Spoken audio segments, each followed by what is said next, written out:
ഒന്ന് ശരിക്കും നിൽക്കേ ഒന്ന് പതുക്കെ. ചേച്ചി, നമ്മളെ പെണ്ണ് കാണാൻ നമുക്ക് തീരെ ഇഷ്ടപ്പെട്ടില്ല. അടുത്ത നിന്റെ ഊഴമാണ് മോളെ, നിന്റെ ഊഴമാണ്. പറയണ്ട, വേഗം ഒരുങ്ങാൻ നോക്ക്, അവരിപ്പൊ എത്തും. ഇങ്ങോട്ടാ കുറഞ്ഞതൊരു ജയറാമിന്റെയോ സുരേഷ് ഗോപിയുടെ ചായ ഉണ്ടായിരുന്ന മതിയായിരുന്നേ. ചേച്ചി എന്താ ചായയും കാപ്പിയും കിട്ടാണ്ട് കിടക്ക? ആ ചായ അല്ലടി, മുഖഛായ. മനസ്സിലായോ? ഓ മനസ്സിലായേ. കുറച്ചുകൂടി കഴിഞ്ഞാൽ നേരിട്ട് കാണാലോ. ജയറാമാണോ ഇന്ദ്രൻസ് ആണോ? ഓടി ഓടുന്നു. ചേച്ചി ഒന്ന് മാറിയേച്ചി, ഞാനൊന്ന് നോയിക്കോട്ടെ. ചേച്ചി അങ്ങനെയല്ലേ? അയ്യോ ചുമ്മാതല്ല, ഷൈൻ ചെയ്യുന്നു. എവിടെ എന്നെ ഇഷ്ടപ്പെട്ടു തീർച്ച നോക്കട്ടെ. എന്താണോ വൈകണേ? ആ ചെക്കന്മാരെ കുറിച്ചുള്ള ചെറിയ ധാരണ നീ പെൺകുട്ടികൾക്ക് കൊടുത്തിട്ടുണ്ടല്ലോ അല്ലേ? ആദ്യം ഈ ചടങ്ങ് നടക്കട്ടെ, എന്നിട്ടാവാം ബാക്കി വിവരണങ്ങളൊക്കെ. ദൈവമേ, അപ്പനോട് ഒരു വെടിക്കെട്ട് ഉറപ്പാ.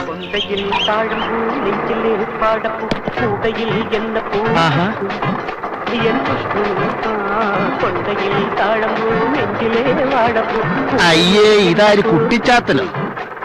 കുട്ടിച്ചാത്തനല്ല, തങ്കക്കുട്ടൻ. ബാലൻസ് വേണ്ടായിരുന്നു. ഇരിക്കട്ടെ, ഞാൻ വരാൻ വൈകില്ലല്ലോ.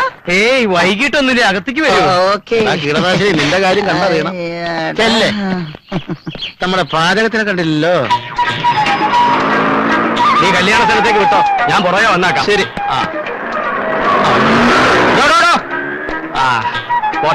രാവിലെ എന്തൊരു ചൊറിച്ചില്ല. കാണാണ്ടായപ്പോ കരുതി ഇന്നലത്തെ കല്യാണക്കാര് നിന്നെ കൈവച്ച് കാണുമെന്ന്. ഒരു ശുഭകാര്യത്തിന് വരുമ്പോ വേണ്ടാത്ത വർത്തമാനം പറയല്ലേ എന്റെ പരമായിട്ട്. അവിടെ കണ്ണാടി എടുക്കട്ടെ. ഇതെന്തിനാ ഈ ഭൂതക്കണ്ണാടി? അല്ല, പെണ്ണ് അകലെ നിൽക്കുകയാണെങ്കിൽ കാണാൻ വിഷമം ഉണ്ടായിരുന്നല്ലോ. അപ്പൊ മൊത്തത്തിൽ പിക്കപ്പ് കുറഞ്ഞു തുടങ്ങിയല്ലേ? പിക്കപ്പിന്റെ കാര്യത്തിൽ ചേട്ടൻ പേടിക്കണ്ട, പിക്കപ്പ് ഞാൻ ഉറപ്പ് തരാം. ഇതെന്തിനാ ഈ സഞ്ജി? ഇത് സഞ്ജി. നീ ആര്? സഞ്ജീവ് കുമാറാ? അല്ല, എട്ടവൻ. തവി എടുക്കട്ടെ. എന്തിനാ കഞ്ഞി കുടിക്കാനാ? നീ ഒന്നേ.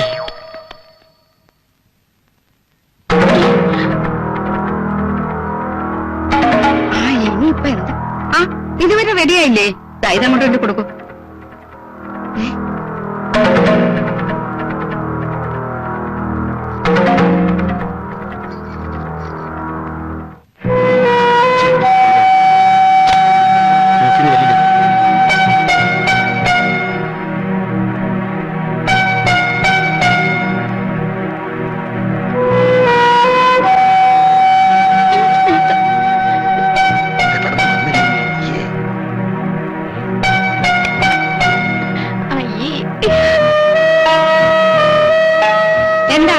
എന്താ അവിടെ? ഇവരാണോ കാണാൻ വന്നവര്? എന്താ കുഴപ്പം? ഈ മുനിസിപ്പാലിറ്റിനെയൊക്കെയാണോ അച്ഛൻ ഞങ്ങൾക്ക് വേണ്ടി കണ്ടെത്തിയത്? നീ എന്തൊക്കെയായി പറയണേ? അമ്മ അവിടെ ഇരിക്കുന്ന കറുത്ത കാട്ടുമാക്കാൻ ഓടയിൽ കൊതുകിന് മരുന്നടിക്കുന്നവനാ. മറ്റേ ആൾക്ക് അച്ഛന്റെ പ്രായമുണ്ടല്ലോ. ഞാനൊന്ന് നോക്കട്ടെ. എന്നാലും അമ്മ അറിഞ്ഞോണ്ട് ഞങ്ങളോട് ഇത് ചെയ്യണായിരുന്നോ? വിവരങ്ങൾ ചോദിച്ചപ്പോ അച്ഛൻ ഉരുണ്ട് കളിച്ചതിന്റെ കാര്യം ഇപ്പോഴും അമ്മയ്ക്ക് മനസ്സിലാവണത് മക്കളെ. എന്താ എന്താ ഇവിടെ ചർച്ച? അവര് വന്നിരിക്കാൻ തുടങ്ങിയിട്ട് നേരത്തെ കഷ്ടമുണ്ട് കേട്ടോ. പെമ്മക്കൊക്കെ വേണ്ടി ഇത്രയും മിടുക്കന്മാരെ നിങ്ങൾ കണ്ടെത്തുമെന്ന് ഞാൻ വിചാരിച്ചില്ല. നിർത്തടി, ഞാൻ വിളിച്ചിട്ട് അവര് വന്നിരിക്കണേ എന്തിനാണെന്നറിയോ? ഇവരെ രണ്ടുപേരെ പെണ്ണ് കാണാൻ. ആദ്യം ആ ചടങ്ങ് നടക്കട്ടെ, എന്നിട്ടാവാ കുടുംബ വിചാരണ. മനസ്സിലായോ?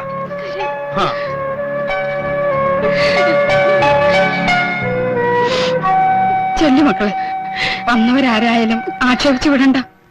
ചെല്ലു, കണ്ണു തുറക്കോ. ചായ.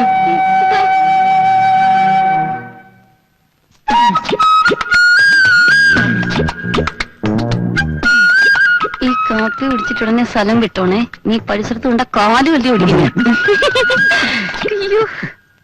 ആ കുട്ടി എന്താ പറഞ്ഞത്? എന്നെ വളരെ ഇഷ്ടായെന്ന് പറയായിരുന്നു. അതല്ല, കാലെന്നോ മറ്റോ പറയുന്നത് കേട്ടല്ലോ. അത് എന്നെ കണ്ടത് അവളുടെ നല്ല കാലം എന്ന് പറയായിരുന്നു. അതെ അതെ അതെ. ആ പോയ കുട്ടി കൊള്ളാം, എനിക്ക് നന്നായി ഇഷ്ടപ്പെട്ടു. അത് നിനക്കുള്ളതല്ല, ഇവനുള്ളതാ. നിനക്കുള്ള ആള് വരാൻ പോകുന്നേ ഉള്ളൂ. ഇവിടെ 4 പേരുണ്ടെന്നല്ലേ പറഞ്ഞ്? അതിൽ 4 പേരെയും കണ്ടിട്ട് ഏറ്റവും നല്ല ഒരെണ്ണത്തിന് എനിക്ക് എന്താ പച്ചക്കറിയാണോ നല്ലത് നോക്കി തിരഞ്ഞെടുക്കാൻ? ഒരു കാര്യം ചെയ്യാം, അവരെ അമ്മയുണ്ട്, അവരെ കൂടി വിളിക്കാം. അതൊക്കെ ചേട്ടന്റെ ഇഷ്ടം. പൊട്ടി.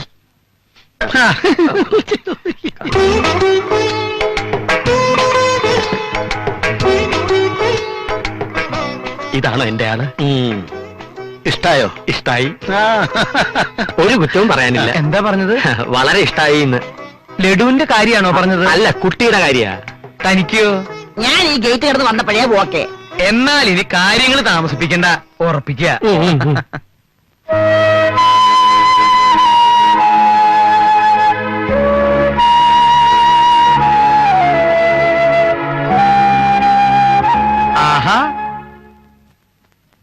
ഇവിടെ എന്താ ഒരു അസംബ്ലി? പുതിയ ബില്ല് വല്ലതും പാസ്സാക്കാൻ പോകുന്നുണ്ടോ? എന്നാലും ഇത് ഇത്തിരി കൂടിപ്പോയി. ഏത്? ഇന്ന് വന്ന ചെക്കന്മാരുടെ കാര്യം ഞാൻ പറയണത്. അവർക്ക് എന്താ ഒരു കുറവ്? ഒരു കുറവുമില്ല. ഞങ്ങൾക്ക് കിട്ടാവുന്നതിൽ വെച്ച് ഏറ്റവും നല്ല ഭർത്താക്കന്മാരെ അച്ഛൻ ഞങ്ങൾക്ക് വേണ്ടി കണ്ടെത്തിയത്. സന്തോഷമായി, മനസ്സ് നിറഞ്ഞച്ച. പുറമേയുള്ള സൗന്ദര്യമൊക്കെ കുറച്ച് ദിവസത്തേക്കേ ഉള്ളൂ. അത് അനുഭവം നിങ്ങളെ പഠിപ്പിക്കും. ആ അതെ, ഞങ്ങൾ അനുഭവിക്കാൻ പോണേയുള്ളൂ എന്ന് ഞങ്ങൾക്കിപ്പോ മനസ്സിലായി. മക്കളെ, നമുക്ക് മേലെയുള്ള ബന്ധത്തെക്കാൾ എപ്പോഴും ഇതാ നല്ലത്. ഇവർക്ക് എന്നും നിങ്ങളോട് ബഹുമാനം ഉണ്ടാവും.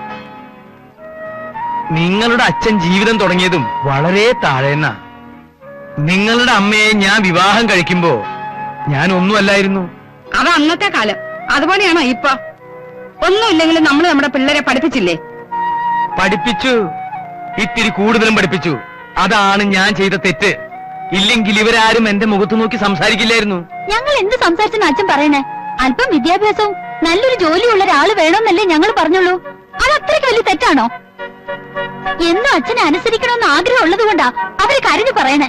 അല്ലായിരുന്നെങ്കിൽ ഞാനാണോ അധികാരം പറഞ്ഞത്? അച്ഛനാണോ? അടിച്ച കാരണം പൊട്ടിക്ക് ഞാൻ കയറിപ്പോടത്. ചേച്ചിമാരുടെ കാര്യത്തിൽ അവർക്കില്ലാതല്ലോ ഇവക്ക്. ആ അതെ, ഞങ്ങൾക്ക് വേണ്ടി അവള് സംസാരിക്കണേ. ഓ, അപ്പൊ ഇതൊരു കൂട്ടുമുന്നണിയാണല്ലേ? എന്നാ ഒരു കാര്യം ചെയ്യാം, ഉള്ളത് മുഴുവൻ കൊണ്ട് ചേച്ചി അങ്ങ് പറഞ്ഞുവിടാം. ബാക്കി എല്ലാവരും ഇവിടെ നിൽക്കട്ടെ. അയ്യാ, ഞങ്ങൾ എങ്ങനെയെങ്കിലും നടകളിലേക്ക് ബാക്കിയൊക്കെ കണക്ക് അടിച്ചു മാറ്റാം. അല്ലടാ, നീ ഒരുമാതിരി ചൊറയുന്ന വർത്തമാനം പറഞ്ഞോണ്ടോ? പ്രവേശ് പറഞ്ഞ ശരിയല്ലേ? അച്ഛൻ എന്നും ആ തരംതിരിവ് കാണിച്ചിട്ടില്ലേ ഉള്ളൂ. ഇടി നിന്നെ ഞാൻ മോനെ അജയ, വേണ്ട, ഇത് അച്ഛൻ തീർത്തോളാം. നീ അകത്തേക്കല്ലേ.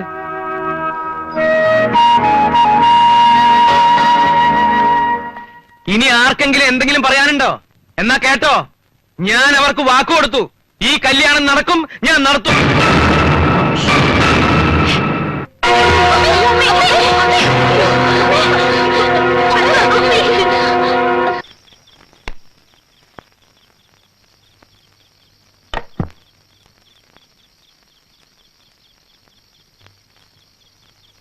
നീ ഉറങ്ങിയോ? നീ ഇങ്ങനെ തുടങ്ങിയ വലിയ കഷ്ടാണ്. ഈ കണ്ട കാലം ഞാൻ അധ്വാനിച്ചുണ്ടാക്കിയ കാശ് മുഴുവൻ ഇവരുടെ കല്യാണത്തിന് വേണ്ടി മുടക്കിയാ പിന്നെ നമ്മുടെ മോന്റെ ഗതി എന്താവും? വയസ്സുകാലത്ത് നമ്മുടെ കാര്യം എന്താവും? കല്യാണത്തോടുകൂടി ചെലവൊക്കെ തീർന്നാണോ നീ വിചാരിക്കണേ? അല്ല, അവരുടെ വയറ് കാണല്, അടുക്കള കാണല്, പ്രസവം, പിന്നെ കുട്ടികൾക്കുള്ള സ്വർണം, പിന്നെ കെടുക്കല്ലേ വിശേഷങ്ങള്. ഓണം, വിഷു, തിരുവാതിര, കുംഭം, മീനം. ശാരദേ, കയ്യിലുള്ളത് മുഴുവൻ കൊടുത്താൽ നമ്മുടെ മക്കൾക്കും വല്ല ഡോക്ടറെയോ എഞ്ചിനീയറെയോ ഒക്കെ കിട്ടും. പിന്നെ നമ്മുടെ മകൻ, നമ്മൾ രണ്ടുപേര്, നമുക്കും ജീവിക്കണ്ടേ? നീ നോക്കിക്കോ, നമ്മുടെ മോനെ കൊണ്ട് വലിയ വീട്ടിൽ നിന്ന് പെണ്ണ് കെട്ടിക്കണം. അങ്ങനെ നമ്മൾ സുഖമായിട്ട് ജീവിക്കുന്നതിൽ നിനക്കെന്തെങ്കിലും വിരോധമുണ്ടോ?